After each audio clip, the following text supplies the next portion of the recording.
Welcome to Retail's Most Wanted, the podcast that examines the latest issues related to organized retail crime and how retailers and policymakers are fighting back against today's organized crime syndicates. I'm your host, Marty Carpenter. Joining us today for an insightful discussion is Malachi Smith and Orlando Torres, both from Heritage Grocers Group. They share their expertise in combating organized retail crime, and together they'll discuss their collaborative approach to protecting assets and creating safer retail environments. That's all coming up next, but first, this word from our sponsor. Retail's Most Wanted is brought to you in partnership with LVT, securing physical environments through intelligent automation. Learn more at lvt.com. That's lvt.com. Let's start here. Tell me a little bit about Heritage Grocers Group and your roles individually within that organization. Yeah, of course. Yeah. So Heritage Grocers Group is consisted of 3 different banners, 65 stores in Cardenas It's called Cardenas Markets. Those stores are out of some stores in NorCal, SoCal, 5 stores in Las Vegas, and then a couple more stores in Arizona as well.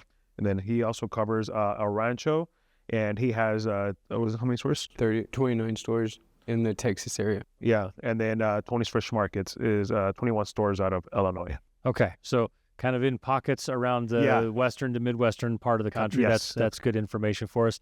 I'm wondering, how does organized retail crime play in for you guys? Like, do you see a big problem with this, or is it sort of you're on the outskirts of where that's most impactful? Yeah, and like the thing is for us, we're really fortunate that we don't really get a lot of organized retail crime. It's more like the regular people like us who are going inside the stores, filling up baskets, and they take that opportunity because our stores are so big. They go to the other side. Hey, all the cashiers are looking this way. We're gonna come out the other exit, and then they'll leave. If they're getting watched and you just ask for a receipt, they'll leave everything. They'll leave. You know, so we're really fortunate, at least in our banner, where we don't have all of those challenges. Yeah. Malachi, tell me about how, as a group, you guys work with law enforcement and what kind of partnership you have to have there to protect the assets in your stores and protect your customers. Well, in Texas, we all try to be a part of organizations like Texas Organized Crime Association. I work with all my law enforcement partners one-on-one. Every agency that we have a store in, we go there and we just talk with them and just say, hey, who are you? What is your role in your department? And figure out how we can bridge that connection or relationship so that way we can share information. And I do this one-on-one. I'm pretty sure they do as well, but I'm real big on wanting to go out and find the person and talk to them. So that's the way we work it out there. Yeah. Tell me about how you work with law enforcement, because whether ORC is a big problem for your organization or not so much of a problem for your organization, you still have assets you've got to protect. And like I said, customers you've got to protect. How do you work on building the right relationship with law enforcement so that you can share the information they need to help keep those groups safe?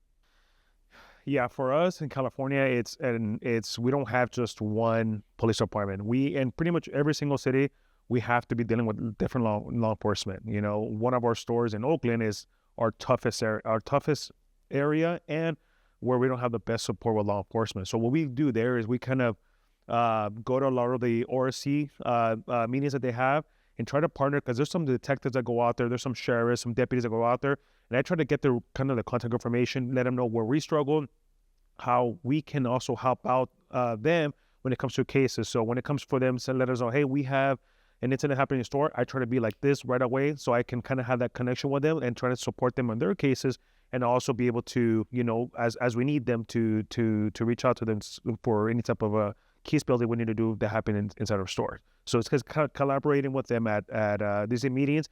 And if our city doesn't offer that, because not all cities offer that in California, we try to go to the station itself and see if they have any type of like coffee with the cops, have a conversation with them, so we can kind of have a partnership with them. Yeah, those relationships with law enforcement are really important. But what we hear from almost anyone who's been on this podcast is that the technology is not only essential, critical to what they're doing, but that it just continues to evolve and get better and better. I wonder if you could, maybe Malachi, you could give us an idea of like, how do you guys use technology to protect your facilities and the people who come there to shop? It's layered, definitely layered. by using or leveraging companies like LVT, having a trailer in the parking lot, Aura for our case management we have, and the camera systems that we have inside the stores, just having multiple layers to be able to capture things that happen and then turning it over to our law enforcement partners. The ease of use has been a big thing for us because we spend a lot of time working on building cases, and those technologies speed up that process and allow us to give it to law enforcement much quicker, especially Aura. That has helped out tremendously with working. As the point where you can tag in a detective in that community and he can go in and pull that information out is epic. And they can follow the case even if we add to it. It's just changed the game. So. Orlando, how do you balance the security measures that you put in place, whether that's technology or anything else, with not wanting to throw off the customer experience? How do you strike that balance? I think the biggest thing is just educating and getting everybody on board. It's always a battle, especially in our industry. We have a lot of Spanish speakers. You know, a lot of customers and team members are not exposed to this technology at all. So to show them, hey, we're going to be adding, for example, this trailer, or we're going to add more these cameras to our stores, we have to kind of explain them in different ways so they can understand how it can better them. Like it can better their hours, it can better the labor, or it can better even the customer experience, where we have customers, come in one way inside the store, where we can boost sales from one side of the store, where we can have more displays on one side, and then obviously having one traffic up coming out to the store. So that's kind of pitting in a way where we're going to avoid having accidents from team members or customers coming in one direction. We're going to have just one way flow. That also helps us with physical security to kind of have gates in place that way people don't run out with carts and all that merchandise. So it's more education part, and also letting them know, hey, how can impact them by labor and sales. You guys are in California, Nevada, Texas, Illinois.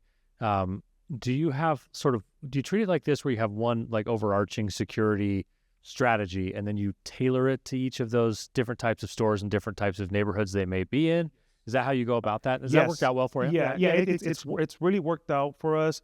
Because like I said, not all of our stores have, the physical security like that I talked about right now, is having those gates. Not all the stores have locking cabinets, so some stores are in nicer areas, some stores are in harsher areas. So we kind of based out of the crime around the area, and also partnering with other retailers around us to kind of see what they're doing to kind of mimic the same thing we're doing, so we can prepare us for any type of physical security we need to have. I think that heritage also is we're learning, when you take on more banners in different regions, and the areas are different, the laws are different, stuff like that.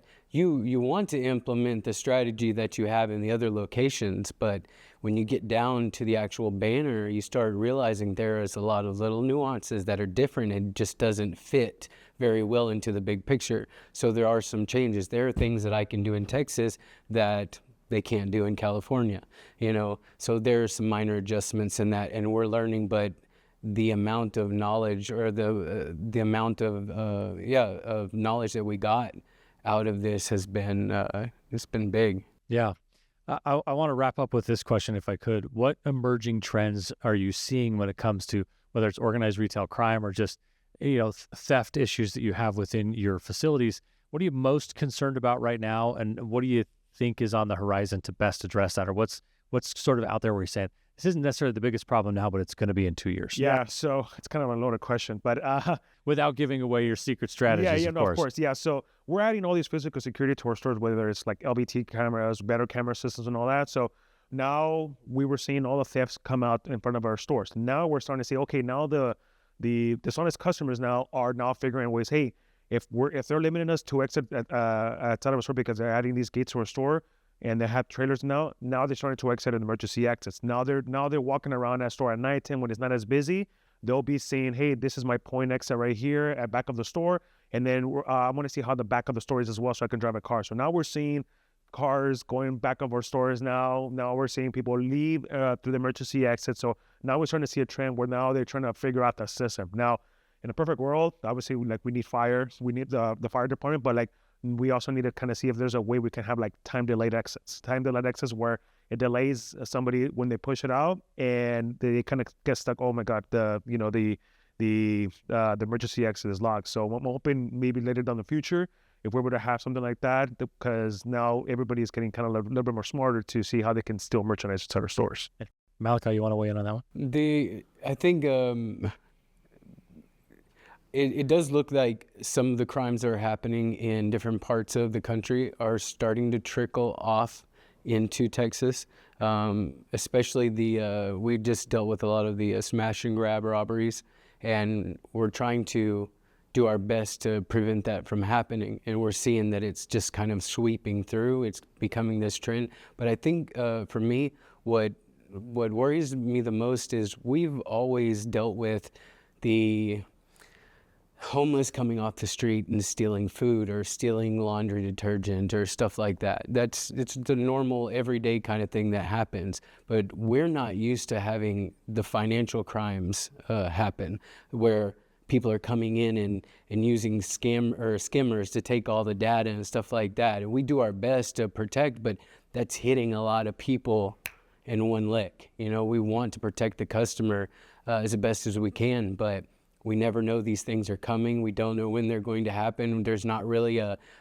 trend you can follow to kind of track it. It's all random people. They're using covert measures to do. I mean, it's just, I think that's, for me, technology is going to take over crime more so, and we're going to have to fight it with more technology. So I think that the future of that is coming, and it's going to start affecting just even the normal day-to-day people like us in grocery stores.